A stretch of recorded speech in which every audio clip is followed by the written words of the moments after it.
Ni wakati mwingine tena ambapo tunaweza kusogeza dakika, lakini pia tunaweza kuzungumza mengi kuhusiana na klabu ya Yanga. Baada ya klabu hiyo kumtambulisha rasmi mshambuliaji Selemani Mwalimu, ushindani wa namba katika safu ya ushambuliaji unatarajiwa kushika kasi mpya kuelekea msimu wa 26-27.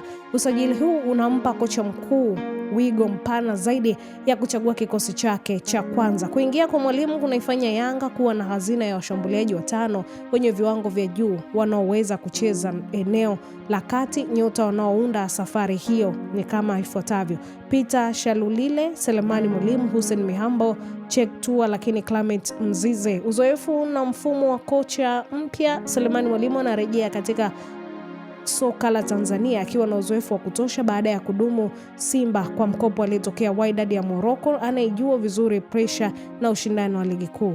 Ujio wake unampa kocha fursa ya kubadili mfumo wa mchezo kulingana na aina ya mpinzani atakayekutana naye. Hata hivyo, uwepo wa mashambuliaji wengine wenye uzoefu kama Peter Shalulile unapandisha chati ya ushindani wa namba, ambapo kila mchezaji anapaswa kupambana ili kupata nafasi kwenye kikosi cha kwanza. Kwa sasa changamoto kubwa ya kocha ni ukosefu wa washambuliaji, bali ni nani wa kuanza, nani kukaa bench na yupi atatumika kama silaha ya akiba kubadili mchezo. Yanga imejipanga vizuri eneo la mbele na kazi iliyobaki ni benchi la ufundi kutumia vizuri silaha hizo kwenye uwanja wa vita. Endelea kusubscribe, kushare, kulike pamoja na kucomment ili uzidi kupata taarifa mbalimbali hapa Gift Online TV.